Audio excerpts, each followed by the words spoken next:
Greetings, everyone. Welcome to our session of today. My name is Orwa Joseph, a trainer with Africa 118 for Google Digital Skills Program. Together with me is our able moderator, Evans Rabade, who will be moderating our session, and we shall interact with him most of the time at the chat box. So feel free to join us and introduce yourself. Let's know where you are joining us from, some of your expectations from today's session. Believe you are okay and you are doing well.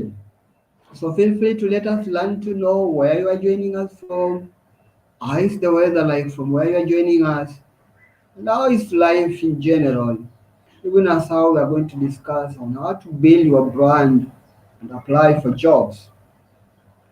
The objective of this session is to help you manage your online presence, build a strong digital profile and CV.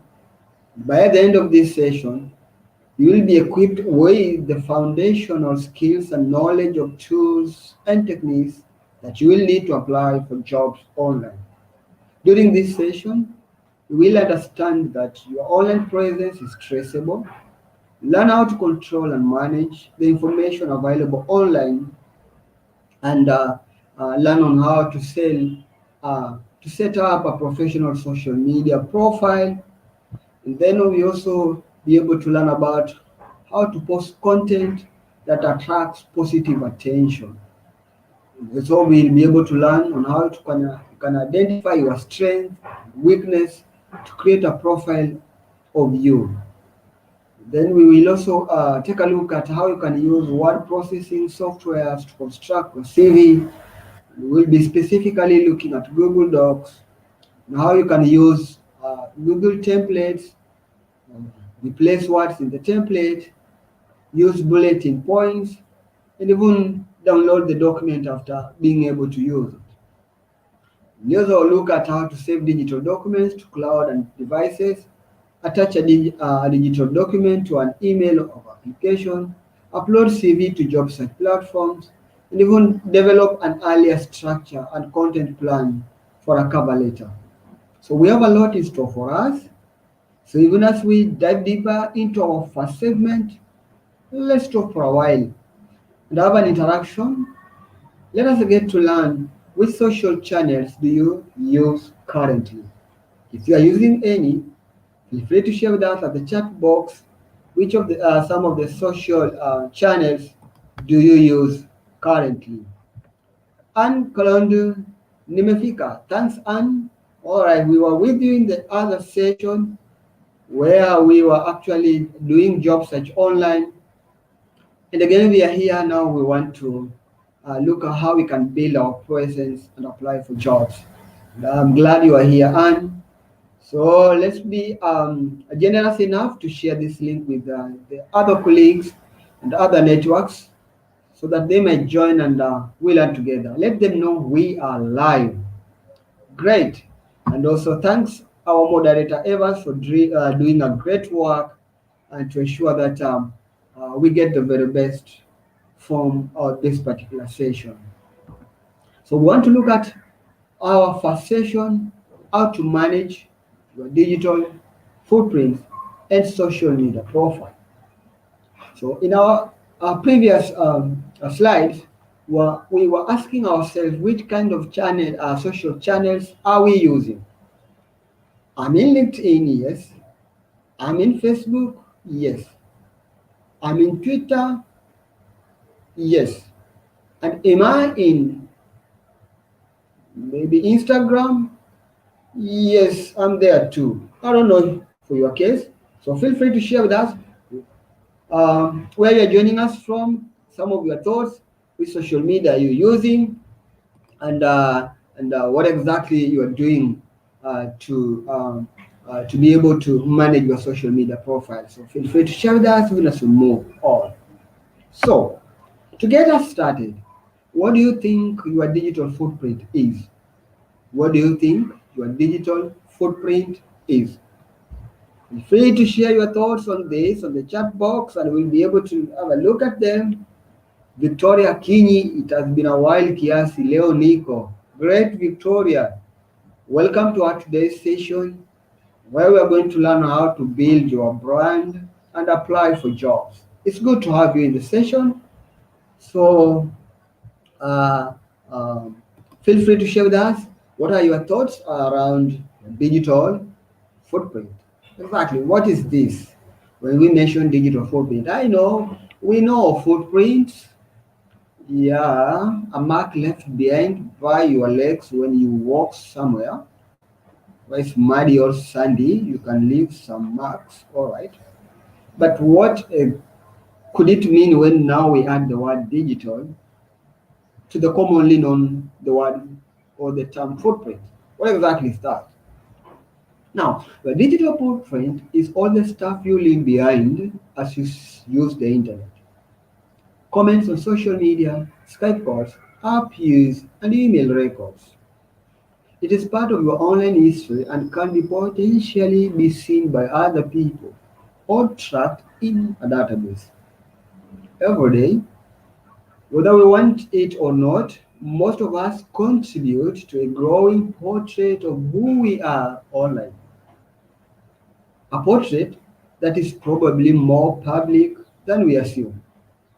This portrait helps employers look into your background without you knowing, and it can also help advertisers track your movement from across multiple websites. So whatever you do online, you might be leaving digital footprints behind. You might be leaving some stuff behind as you use the internet. So let's take a look at some of the ways that we do leave our digital footprints. There are various ways we leave our digital footprints. Using social media is just an example. The likes, retweets, Facebook comments, including the private one that we can always use and think they cannot be seen by any person, do leave a record. So make sure you know what the default privacy settings are for your social media accounts and keep an eye on them.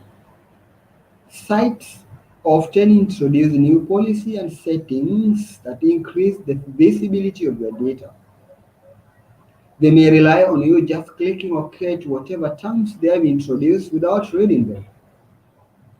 Using mobile phones is also another um, way of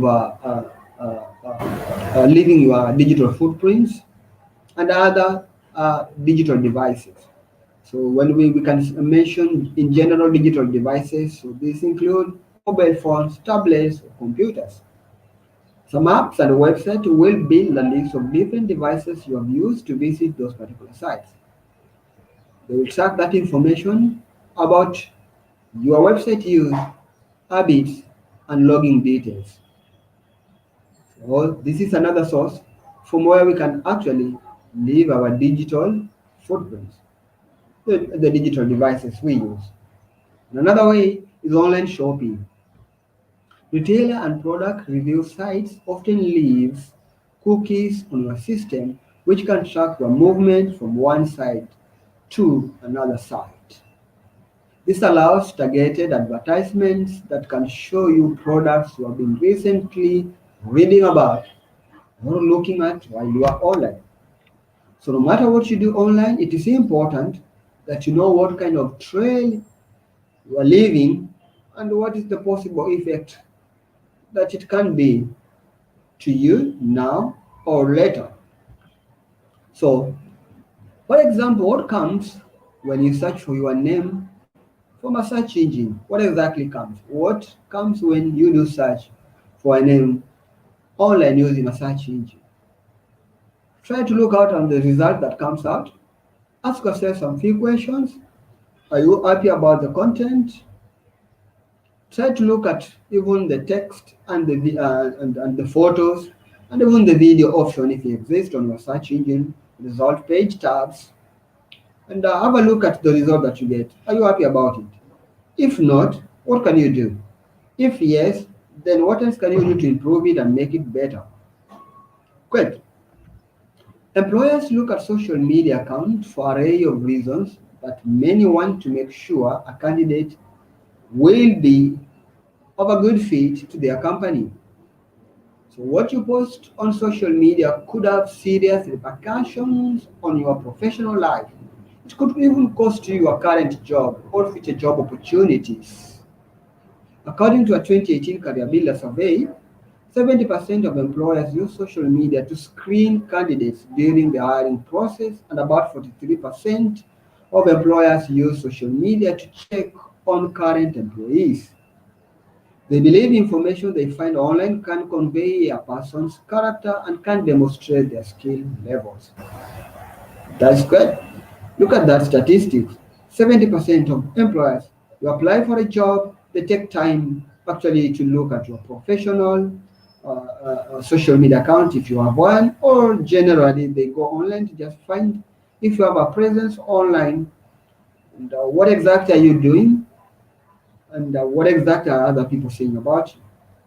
So before you apply for job, you should audit your social media accounts. Job seekers should assume that employers will check every social media platform to confirm if they have an online presence and to find exactly who they are. And from that, they can use the result they find to analyze your character and form an opinion on you. So hiring managers say that what they discover online often leads to a candidate winning a desired position or not. Have you ever experienced or have an experience with a friend who actually, when he was called for an interview, then he was asked about a post he did online? If not, then consider that this one is always done by employers to just find out who you are or who is you a person as a person while you are online. According to a 2018 Career Builder survey, employees use social media to conduct social media screenings. 58% use it to conduct social media screening. They look for information to support a candidate's qualification for that particular job offer. Again, we have 50% who just want to ensure a candidate have a professional online persona. Look at that. And 34% want to see what other people are posting about you as a candidate. So it's all about you as a person online, and you do contribute to what exactly you as a person or what represents you online.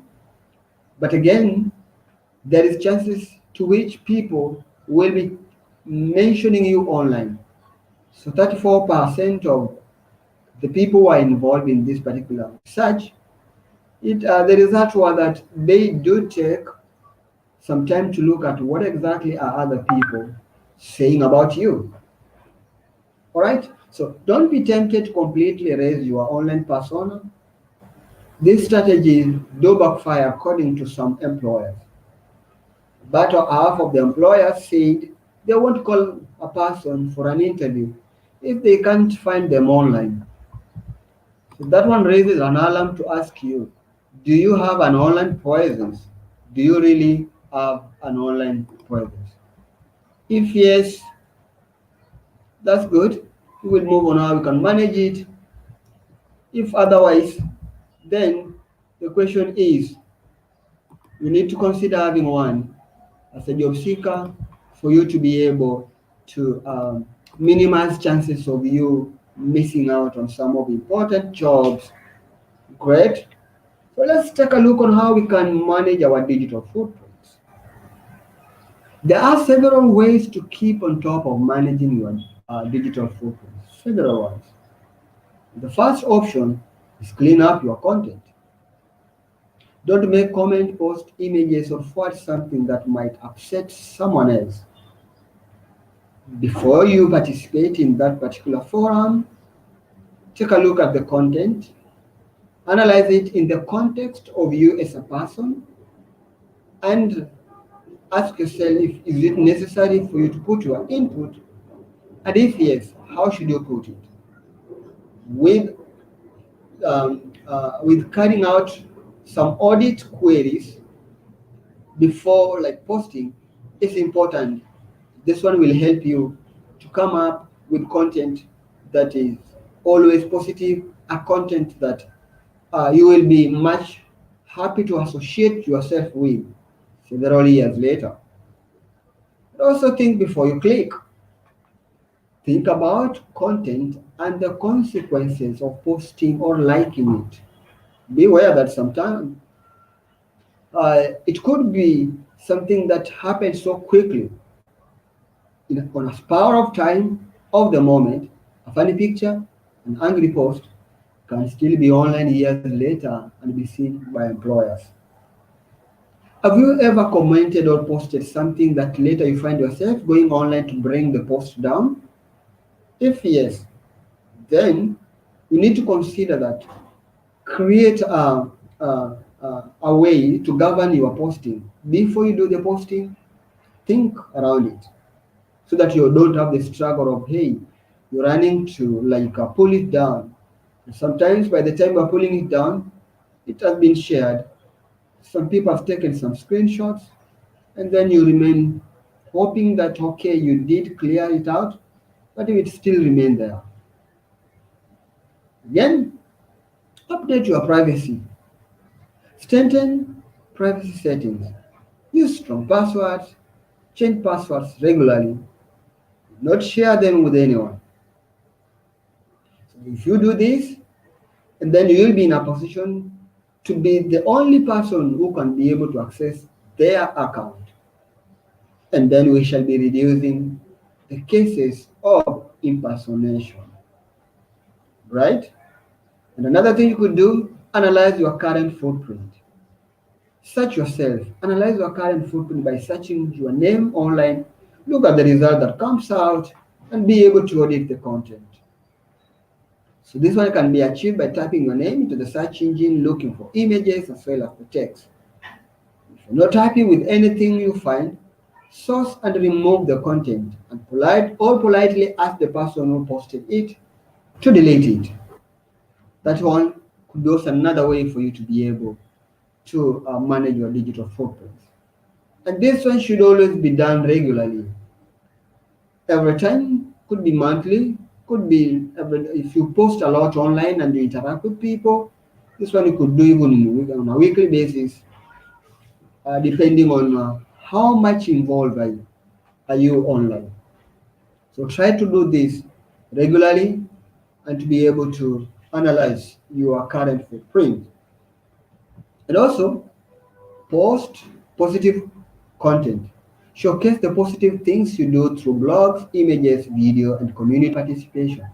Demonstrate that you are great and careful about what you share and look after your digital footprint. People will appreciate you as a person and you will be having some command around your dignity. All right? Employers too will appreciate being able to see all the fun and positive things you do while you're online. So employers can see what you post and form an impression on you. So it is important to curate your digital footprints to form a positive impression. Let's look at now how you can manage privacy settings and be able to come up with a good policy that governs the privacy settings on your social media. So strengthen your privacy settings on social media such as Facebook. On Facebook, go to settings and then privacy. Edit who can see your posts, review posts and things you have been tagged in. Edit who can send you a request. Edit who can see your friend list, who can look you up using email addresses provided, or the phone number. So this one will help you manage your privacy settings on social media. That was just Facebook. Have you ever had an experience, or maybe any social media that you are tagged on a post or a photo that you don't feel like being associated with? I am a victim. And now today, if you try to tag me on any photo or any post, I need to get a notification and allow that post to appear on my timeline. Otherwise, it won't. So let's take a look at Twitter too. So strengthen your privacy setting on social media like Twitter, just as we mentioned on Facebook. Privatize your tweets, control who can see what you post. You need to also control maybe your location so nobody can know where exactly you are. Unless it's necessary for people to understand where you are. But being able to control who can see where you are is a security feature that is also important for you. So automatically people don't actually just find out that this person is in a restaurant or this person is traveling or this person actually is in a bank or something like that. That is a funny examples. But with you going online and doing more online, you will find sometimes it's necessary to control who exactly can see your location and can track you where you are. You can also control who can send you messages and also tag you in photos and posts, which ultimately appear on your timeline. So now we know what digital footprint is and how we can mind our social accounts. Let's take a look at another channel, a social media channel, a popular social media channel, but let me make it better, a popular professional social media channel, in particular LinkedIn. So, all right, how can you get LinkedIn? LinkedIn is available as an app on Play Store and App Store, and you can also get LinkedIn online, a web version while using a computer or your phone, mobile phone. You can still get it, the online version. So, LinkedIn is a social media that is designed for professional networking and career development. You can use LinkedIn to display your resume, search for jobs, and enhance your professional reputation by posting updates and interacting with other people. LinkedIn is quite similar to social networking sites like Facebook. It is based on the principles like connecting with people, posting updates, sharing and liking content, and instant messaging other users. Have you ever used LinkedIn before? If not, don't worry. Today is your day, and we'll take you through step by step um, a process through which you can follow to come up with a LinkedIn and also how you can post while using LinkedIn. So stay put, we have much in store for you. Creating a LinkedIn professional. Right? We are there, as I mentioned.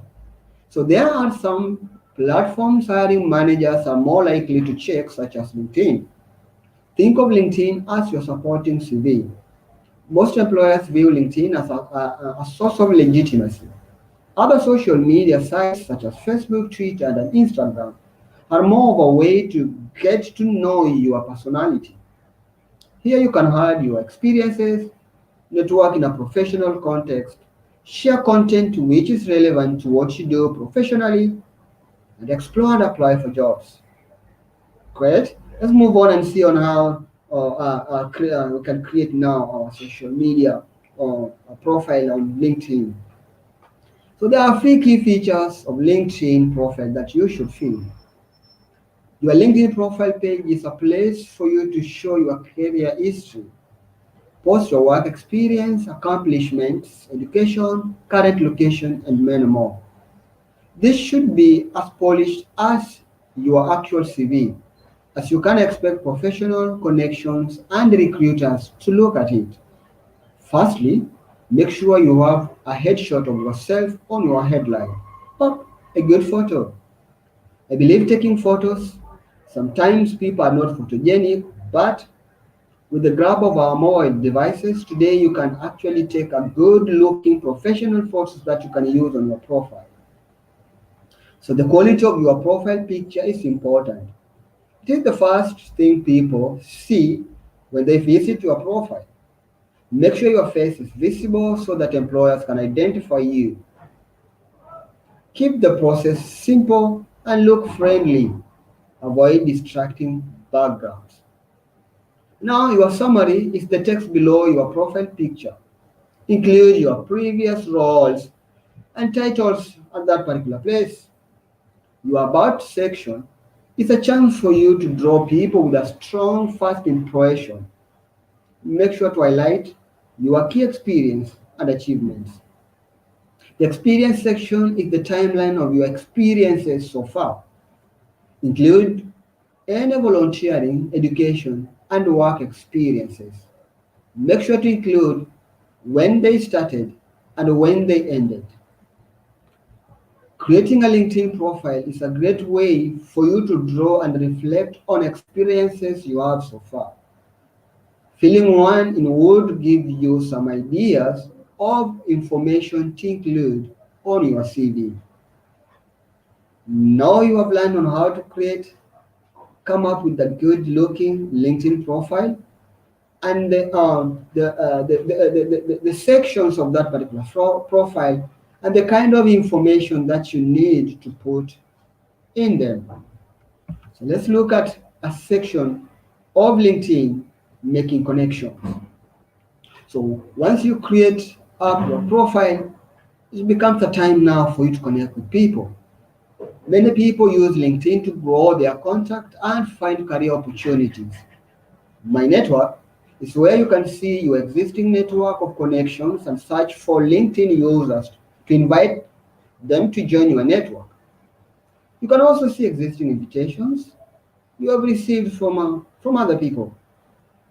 It is important to make business connections, and LinkedIn is a great way to gain them without actually necessarily having to be where those particular businesses are. Connecting with past co-workers, employers, and even executives. You never know who will accept your invitation. But LinkedIn tells or will always give you notification if people accept your invitation. And also LinkedIn tells you who is viewing your profile, which opens the door when it comes to meeting new people and making important connections. Messaging leads and chat with your network via the instant messaging function. A lot of businesses are on LinkedIn.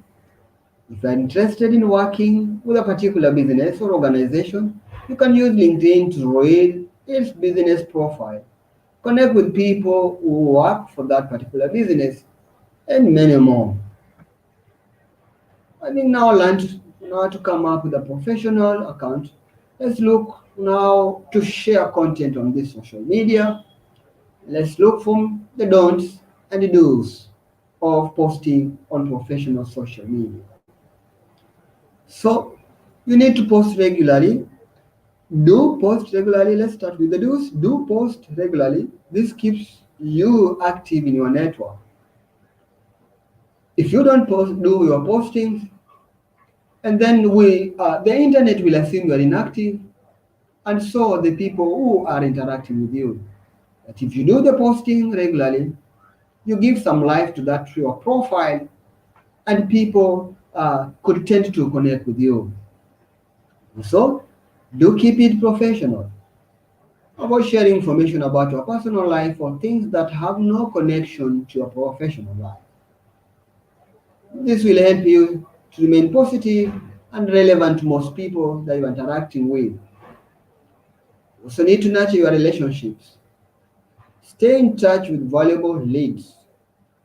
If people call you for a conversation, be available to share your thoughts and ideas. And also have a professional headshot. As mentioned, one that shows your face clearly without your face taking up to 70% of your photo. Did I leave anything behind out of those? If yes, I know there must be. Feel free to share that at the chat box, and we will also be able to have a look at them and even as we learn from each other. Without wasting time, let's jump into don'ts. So don't send spam messages to people. Don't criticize others. Don't be negative. Don't post personal content. And don't send unnecessary messages to people because they viewed your profile. Which one is the next don't? You can list it on the chat so that we are able to look at it.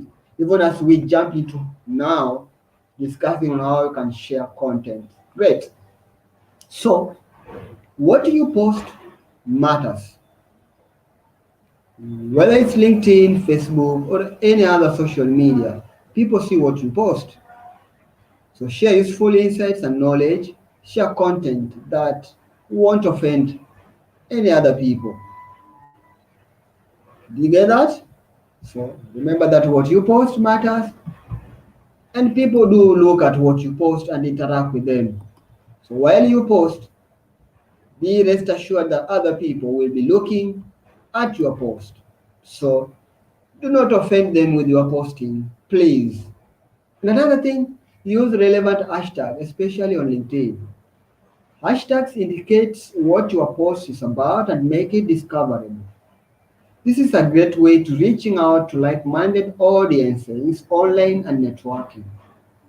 When you add a hashtag to your content, then it is made available even on search engine. When people are searching for content related to yours, sometimes people use the hashtags. So if you use the hashtags, you make your posting or your content discoverable in various search platforms. Next, make your post visual.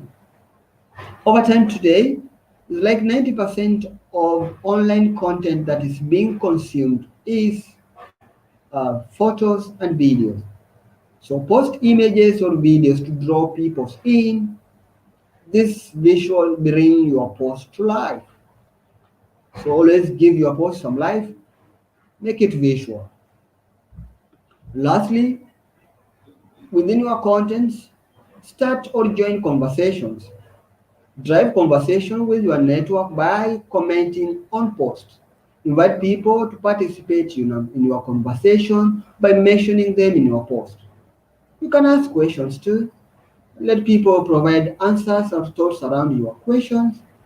And also you can share and exchange point of views on various topics of discussion. It could be in line with your professional or maybe just current affairs, which might include politics and even entertainment, could be football, whatever. Great. So, as we have shared on how to post and remain positive while posting, let's take a look at this particular post. And from you, share with us what do you think is wrong with this particular post? What do you think is wrong with this particular post? This is Josh Hope. The post is so happy listening to T for F while pretending to work. And then Joseph's boss comes, the second person to reply to this. And he says, "This is a nice status update. How stupid can you be? You can fool me, but when you act in a total disrespect to all the hard work people, abuse the environment, then you have crossed the line." What do you think is wrong with this particular post? What do you think is wrong with this particular post? Right, keep your comments coming. And even as we proceed, when you look at this particular post, the content look personal and it can offend others. So as a person, you need to avoid content that can offend others and avoid sharing content that are too personal. Great. All right, let's look at another example. Let's look at just another example to get to learn. All right, this is Jane Doe. I love when I can hear my boss talking on the phone at work. As long as I can hear her on the phone, I know it means she's not going to sneak up behind me and see how many web browsers I have opened. Just Jen Doe's boss comes, he's the CEO. That was from account manager. I love when my employees post things like this on LinkedIn. He was very categorical when they post things like this on LinkedIn. I need to see you in my office at 4. You are boss. Great. So what do you think exactly is wrong with this particular post?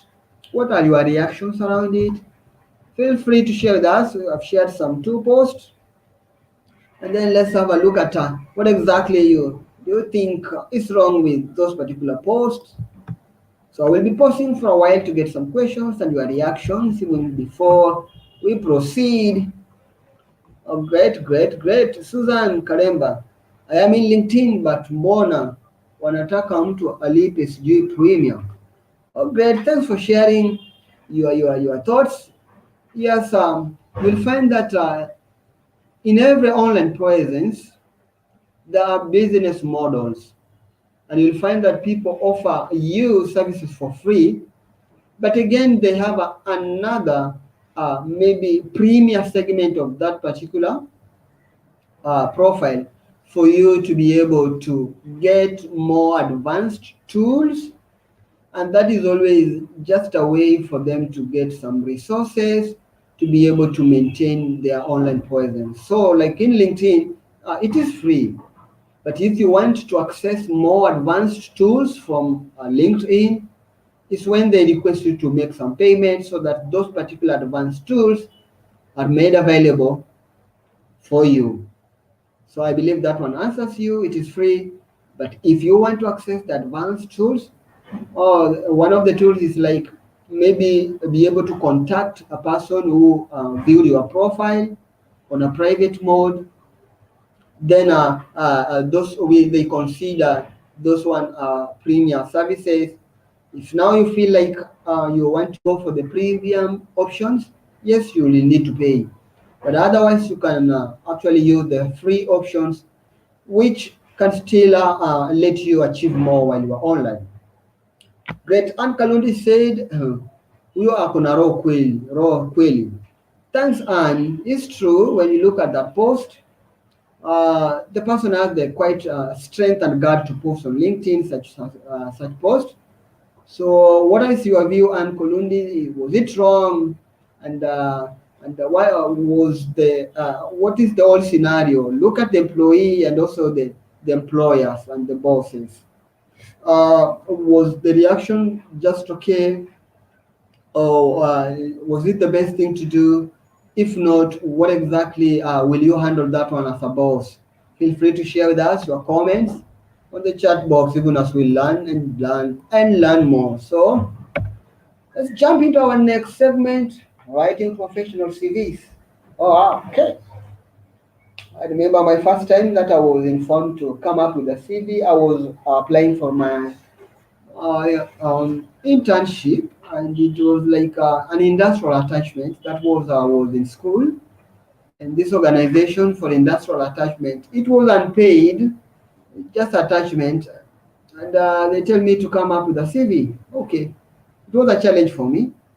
I don't know what was your experience the first time you realized you needed to present a CV somewhere. Were you sweating like all were here was sweating and trying to Google and find out what exactly is this CV? How can I come up with one? Feel free to share your thoughts with us. But even as we proceed, what information should we include in your CV? What information are necessary to be included in your CV? Well, as you share your thoughts, we want to look at the building blocks of a CV. We'll be discussing CV having broken it into four segments. That is personal information, experience, strength, hobbies, and interests. Your CV is your chance to shine and show what you are really made of.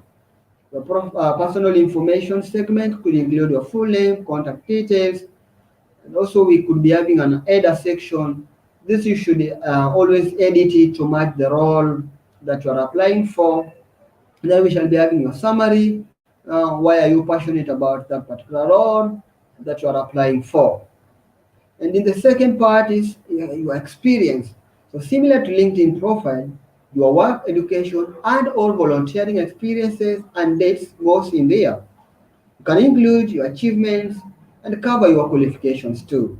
The next segment is strength. This will cover what skills you have, both tangible and intangible. It could include leadership, problem solving, relationship management, team management, among others. It can also include how well are you conversant with some of the tools that are used in that particular industry. If, for example, you're working in a research-based industry, Then tools maybe to do research and analyze data like SPSS could come in handy, and then it will consider as I have skills in using maybe SPSS. If you are in graphic design, maybe Photoshop and Corel Draw, so that one is the place for you to shine and let us learn, or the employer learn of some of your strengths. Then the last segment is hobbies and interest. So including hobbies and interest is a great way to communicate your individual personality. Try to only include activities and passions which increase your value as a candidate. Personal interest and hobbies you add to your resume should be relevant to the position or the company and the team that you're going to work with. Remember that employees want someone who fit in well, right? So don't add more than 5 hobbies and interests. So there will include what do you enjoy, what do you get up to do with your free time. It could be jogging, gym, board gaming, or reading, or hiking. Try to only include activities and passion which increase your value as a candidate. A lot of information you place in your LinkedIn profile can be applied to your CV and similarly in reverse.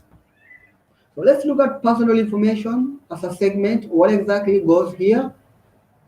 So make sure there is a summary section at the top of your resume. If you lack experience, you will want to highlight your skills and education in your summary and your personal information.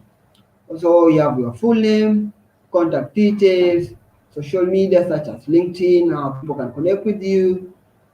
So generally, in our personal information, we could segment it into two, where we have general and a way to contact you. So when person visit, look at your CV, the first segment is able to know you, is able to know how he can get to communicate with you or get in touch with you. What is next is now your experience. So the work experience is a section of your CV where you show your professional track record. It needs to be accurate, highlight your achievements, and include relevant points that prove you are the right person for that particular job. So how you word your experience in a CV you send to employers may vary from role to role. So the way you will be applying for maybe sales executive at Safaricom will be different to how you apply for sales executive at Equity Bank. Yeah, they differ. The roles may be the same, but different companies. You will also realize maybe the way you are wording on a CV that you are sending for a sales executive at Equity could also be different with how you will be wording your CV for sales and marketing in another organization. So you need to break down your CVs into digestible bits, which include what did you do, what did you achieve, how does that role relate to what you are currently applying for. Consider the impact you had on that particular business. And this method of breaking down your experiences, you can also use it in your CV or during your interview, actually, when you are maybe answering a question or giving examples and explaining a point upon request. So we have looked at your personal information, and now we have looked at experience. So after experience, let's look at the strengths. So it's always a challenge for you to communicate your strengths. And we have come up with a simpler way to help you communicate your strength in a better way. How to communicate your strength? You need to look at your experience, the tangible experience, have a reflection on your experience, and then look at what you gain from that experience that you can transfer. And I want to give you an example, maybe a physical example for you to be able to get it right. I was employed as a network engineer at company XYZ. I worked at that company for 6 years. 6 years is a lot. Yes, 6 years. This is an example. So after 6 years, when I joined the company, maybe they had a challenge with their internet connection going down, clients complaining. But having worked for 6 years, I developed an infrastructure that was able to accommodate all the customers, and an infrastructure that was scalable, and infrastructure that supported different devices, an infrastructure that was easy to troubleshoot, and an infrastructure which was much able to provide optimal uptime for clients. So, employed as a network engineer, I did the work, but what I can say, from being just a network engineer, I'm able to design a network structure that supports a large number of people, scalable, easy to troubleshoot, and also provide maximum uptime. That is my strength. Yes. So you can use that process to come up with your own strength. Try it out and feel free to share with us your top three strengths and why you feel they are your top three strengths. Feel free to share with us at the chat box, and we'll be much able to have a look at it before we proceed. Okay, before we proceed. Okay. Anne Kalundu said, nice, thanks for your comments. Susan says, I like it, great. Thanks for your comments coming, Victoria Kinyi, following well. Great to have you, Victoria. It's great to have you. So let's move on. Keep on your question and thoughts coming, and then share with us your strengths, the top three ones, and why exactly do you think those are your top three strengths? All right, so let's look on now we can create a CV with Google Docs. Where exactly can you get Google Docs? Google Docs is a free platform made available for us, and once you have a Gmail account, you can always access Google Docs. And even today, if you don't have a Gmail account, you have maybe a work email or you have another email, you can associate it with Google Docs and you are ready to go.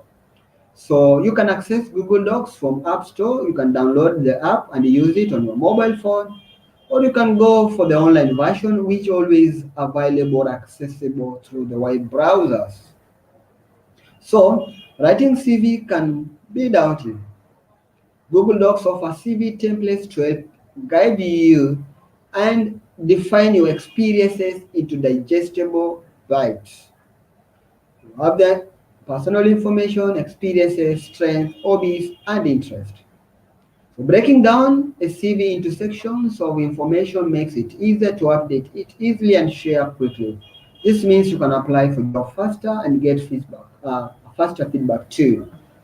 So to create a CV in Google Docs, you just go access the Google Docs either through the app or the online version.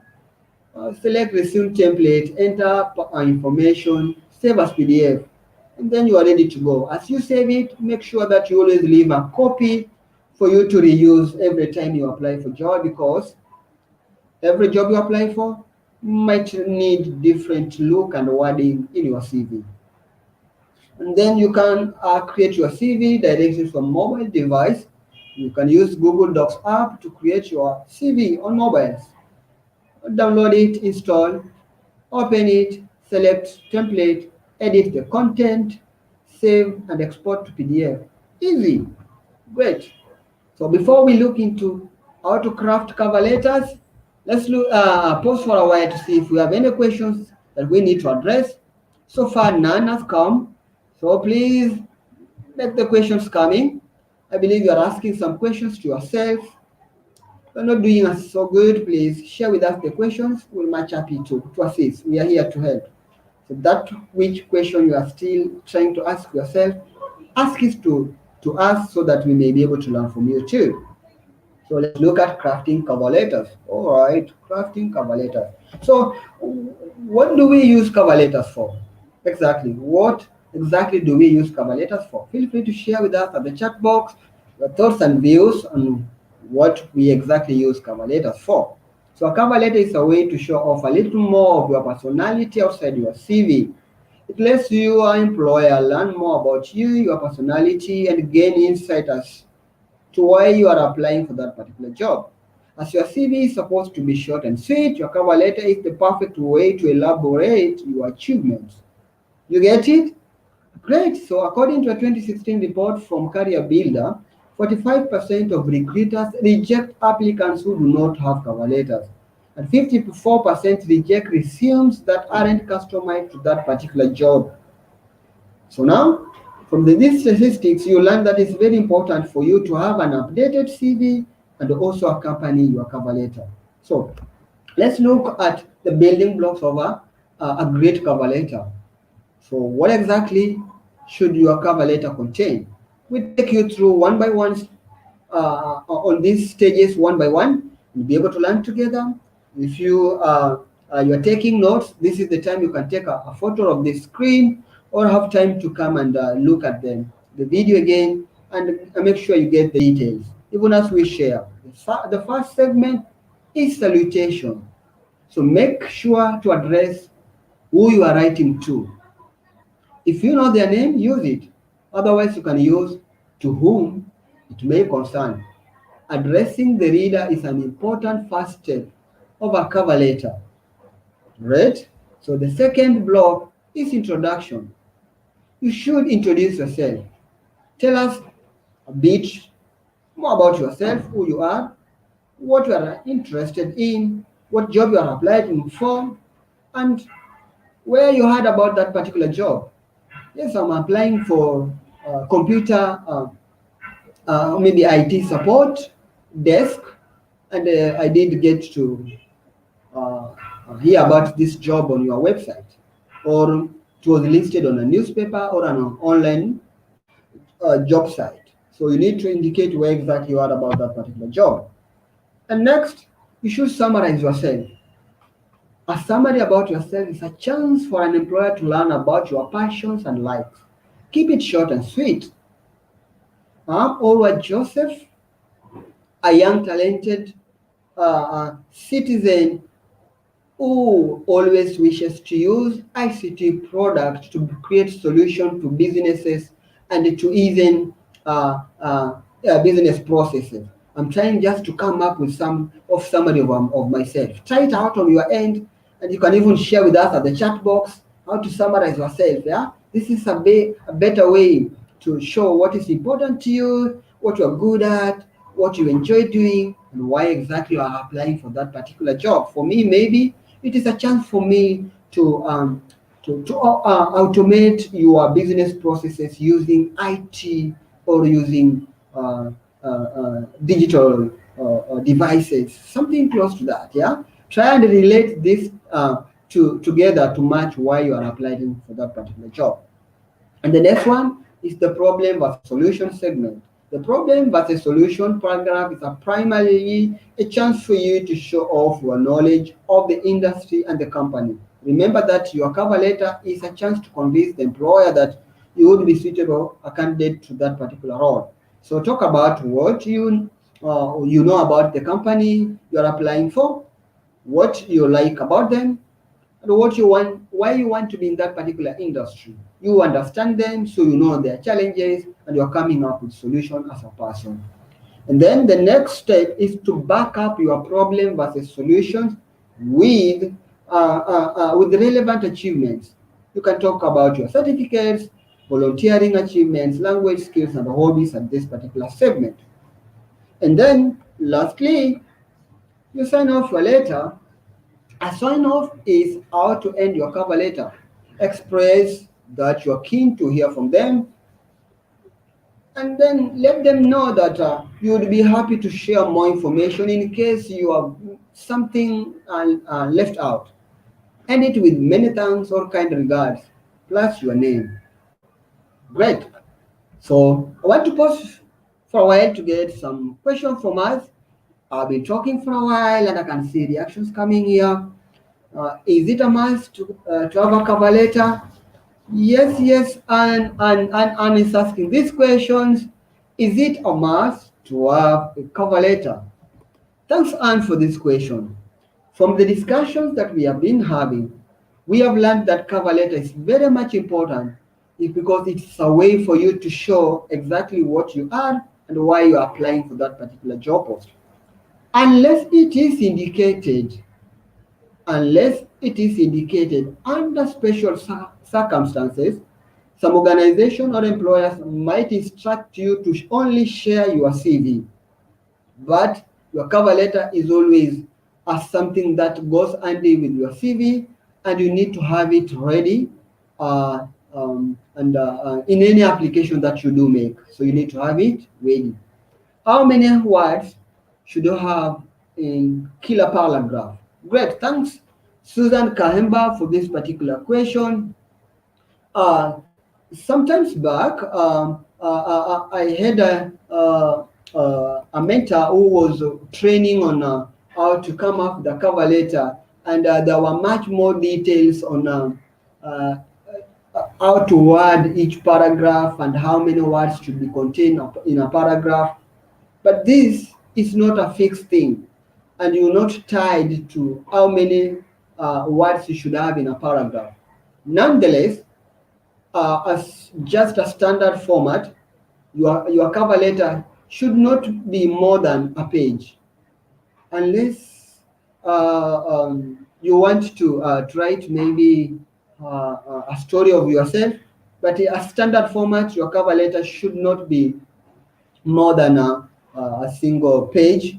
So based on what you want to say, you can find a way on how to place your wordings in each paragraph so that you don't undermine the power of other paragraph and give power to other paragraph. And if there is a paragraph that you want to give more or add more flesh and you have some content to put across, you can use that one. But we don't have a fixed amount of words per paragraph. That could be a challenge for every time writing and counting them. Only have a standard way that a cover letter should not be more than a single page. I believe that one helps, but you can always do research. We have some organizations that maybe some organization that do recommend for each paragraph how many words should you have, but make it in a conversation from another forum. There was a suggestion like each paragraph should have like 6 sentences. So that is not like the absolute way of doing it, but it's just from experience. Maybe how long can somebody be motivated to read a paragraph? How long can somebody be able to concentrate in reading a paragraph? So other people suggest do not use more than maybe 6 sentences in a paragraph. But this one depends with what exactly you want to present. But have a standard way that is always informal. Let your cover letter not be more than a single page. Great people. Now, having been here for like 1 hour, what are going to be your next steps? What exactly going to be your next steps? What are you going to change as a result of attending to this session? So you can list them down and have an implementation process. Which one are you going to do or implement first? You can feel free to share that at the chat box. Otherwise, you can always go online and learn more from our Grow with Google platform. Our moderator is going to share this link with you so that you may be able to learn more online. And also feel free to give us some feedback on the feedback form that is going to be provided to you by our moderator. And also you can follow us on our social media platforms. This is where we always post our upcoming events and share with us some of the events that are coming, and you'll be getting some updates. So we are social, connect with that. Without much ado, I just want to say thank you so much, guys, for coming. So, and to everybody who attended this session, we'll also offering you a certificate of attendance. So feel free to fill that particular certificate of attendance form so that we will provide you with a printable certificate on your email address. And also you need to subscribe to our YouTube channel because we are always live sharing with us on digital skills. And even today, at exactly 10:30, we will be back here, right here. So feel free to subscribe to our YouTube channel that you get notification when we come live and be able to connect with us and be able to learn together. And our moderator is going to share with you these particular links that you may be able to learn more online, connect with us, give us feedback, and also be able to get updates from our social media platforms. All right, so there is where you can give us your feedbacks and be able to connect with us and to be able to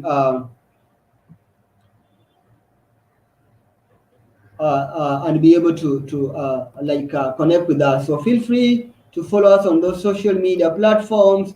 Feel free to connect with us. So without much ado, I was your trainer, Orwa Joseph, having to interact with you, and I was also with my moderator Evans Rabare. So I want to say thank you until we meet in our next session. Bye.